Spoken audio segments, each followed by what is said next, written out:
संभावित मंत्रियों की लिस्ट हम आपको दिखा रहे हैं। राजनाथ सिंह, नितिन गडकरी, पीयूष गोयल, ज्योतिरादित्य सिंधिया, अनुप्रिया पटेल।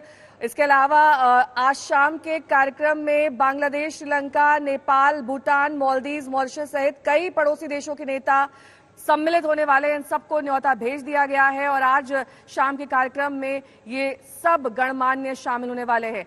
लेकिन इस बीच हमारे दो संवाददाता तमाम जानकारी के साथ जुड़े हुए हैं। हिमांशु का एक बार फिर से रुख कर लेते हैं। हिमांशु, जिन लोगों ने बेहतरीन परफॉर्मेंस किया है, जैसे शिवराज सिंह चौहान एक लंबे चौड़े मार्जिन से जीते, उन्हें भी कैबिनेट में जगह मिल सकती है? देखिए, जहां तक मेरी जानकारी है, शायद उनको अब कॉल आ गया है। मनोहर लाल खट्टर जो हरियाणा के पूर्व मुख्यमंत्री हैं, उनको भी कॉल आ चुका है। ये तमाम वो बड़े चेहरे हैं जिन्होंने अपने अपने प्रदेशों में जो है मुख्यमंत्री के तौर पर काम किया। और शिवराज सिंह चौहान जो है 8,20,000 के मतों से जो है वो विजयी हुए हैं और 18 साल से ज्यादा समय जो है वो मुख्यमंत्री रहे हैं मध्य प्रदेश के। तो उनको कैबिनेट में जो है जगह मिलना बिल्कुल पक्का था। अब उनको कॉल आ चुका है। जैसी हमारी जानकारी मिल रही है, अन्नामलाई, जैसा मैंने आपको बताया, अन्नामलाई तमिलनाडु में भारतीय जनता पार्टी के सबसे बड़े फेस हैं। पिछली बार एल मुरुगन को जो है केंद्रीय मंत्रिपरिषद में जगह मिली थी। इस बार अन्नामलाई को जो है वो कॉल आ चुका है। अब देखना यह है कि अन्नामलाई को कहां से भारतीय जनता पार्टी जो है वो राज्यसभा में भेजती है। इसके साथ जीतन राम मांझी या जयंत चौधरी, अनुप्रिया पटेल, ये तमाम वो घटक दल के साथी हैं जिनको जगह फोन आ चुका है। प्रताप राव जाधव जो शिवसेना एकनाथ शिंदे ग्रुप के हैं, उनको कॉल आ चुका है। साथ ही साथ राममोहन नायडू और चंद्रशेखर, टीडीपी के दो चेहरे होंगे कैबिनेट में, जिनमें से राममोहन नायडू को जो है वो कैबिनेट में जगह मिली है और चंद्रशेखर जो गुंटूर से सांसद हैं, उनको एमओएस बनाया गया है। अब देखना यह है कि जेडीयू के अगले दो चेहरे कौन हो सकते हैं। क्या ललन सिंह और संजय झा, इनको भी कॉल आया है। ये अब से कुछ देर में जो है क्लियर हो जाएगा। लेकिन भारतीय जनता पार्टी की तरफ से जो खबर आ रही है, जितेंद्र सिंह 4 सीटों पर एक कैबिनेट बर्थ, यही फॉर्मूला अपनाया गया है हिमांशु। 4 सीटों पर एक कैबिनेट बर्थ। देखिए, बिल्कुल 4 सीटों पर एक कैबिनेट बर्थ की जो मांग है वो टीडीपी और जेडीयू की तरफ से की गई थी।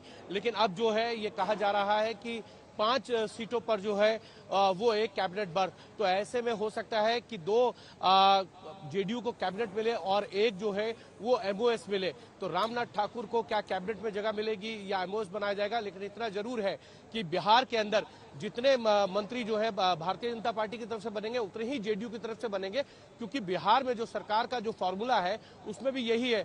12 मंत्री जेडीयू के हैं तो 12 मंत्री जो है वो बीजेपी के हैं। तो इस फार्मूले के तहत जो है वो सहमति बनी थी। और एक सहमति ये भी बनी थी कि जिस जाति का मंत्री जेडीयू से बनेगा, उस जाति का मंत्री जो है वो भारतीय जनता पार्टी से नहीं बनेगा। और 2 मंत्रालय जो है वो जीतन राम मांझी और चिराग पासवान के लिए रखा गया था। चिराग पासवान को भी जो है वो कॉल आ चुका है। अब लगातार धीरे धीरे भारतीय जनता पार्टी के जो नए चेहरे या पुराने चेहरों को मंत्रिमंडल में शामिल किया जा रहा है, उनको फोन कॉल जाने शुरू हो गए हैं।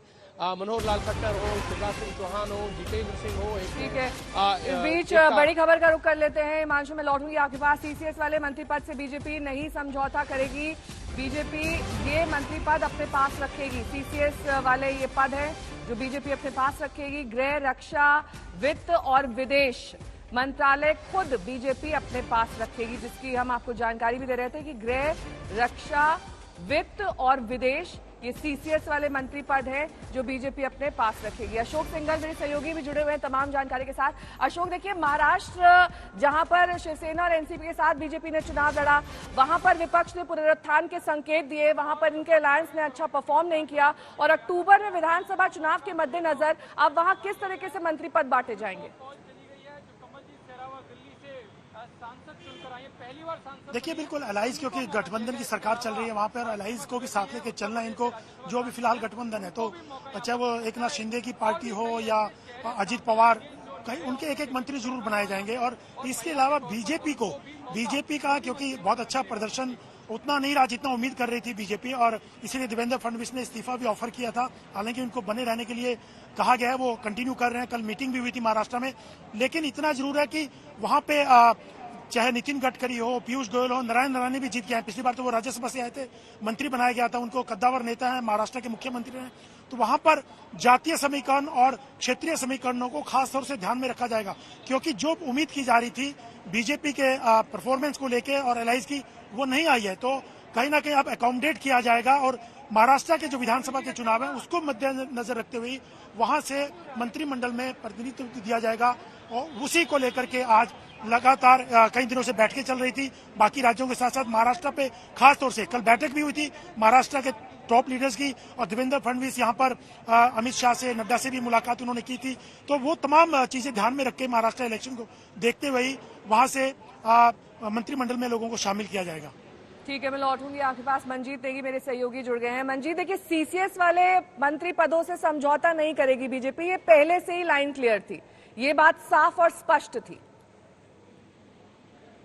बिल्कुल नेहा, ये क्योंकि 4 जो बड़े मंत्रालय हैं, रक्षा, विदेश मंत्रालय, गृह और फाइनेंस, यही सरकार को चलाने में महत्वपूर्ण भूमिका होती है और इसीलिए पिछले 2-3 दिनों की जो जद्दोजहद रही है सरकार की तरफ से, बीजेपी की तरफ से रहा कि ये 4 महत्वपूर्ण मंत्रालय बीजेपी के पास रहेंगे। और खासतौर से अगर अभी बात करें तो जिस तरह से अमित शाह गृह मंत्री हैं, राजनाथ सिंह रक्षा मंत्री हैं, थोड़ा बहुत अगर लगता है कि अगर उसमें फेरबदल होगा, लेकिन ये तय है कि ये 4 जो महत्वपूर्ण मंत्रालय हैं ये बीजेपी अपने पास रखेगी। नाम भी वही रहेंगे 2019 वाले, या फिर इन नामों और इन पोर्टफोलियोज में इधर उधर हो सकता है? वित्त मंत्रालय किसको जा सकता है, कुछ जानकारी मिल रही है? जो निवर्तमान वित्त मंत्री है निर्मला सीतारमण, उनको अभी तक फोन नहीं गया है।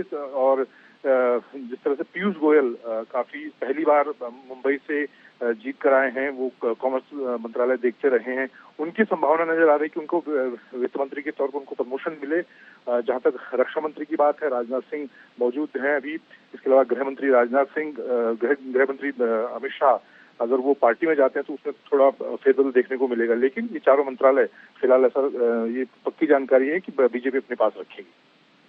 बहुत शुक्रिया समान जानकारी के लिए आपका। वहीं जेडीयू कोटे से लल्लन सिंह का नाम सामने आ रहा है। लल्लन सिंह को फोन गया है, इन्हें कैबिनेट पद दिया जा सकता है, मंत्री पद दिया जा सकता है।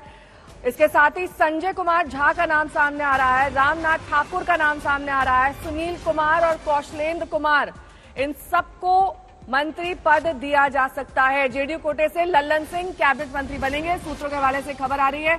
हिमांशु मेरे सहयोगी जुड़े हैं तमाम जानकारी के साथ। हिमांशु, ये 5 नाम प्रमुख तौर पर सामने आ रहे हैं जेडीयू कोटे से, लल्लन सिंह, संजय कुमार झा, रामनाथ ठाकुर, सुनील कुमार और कौशलेंद्र कुमार।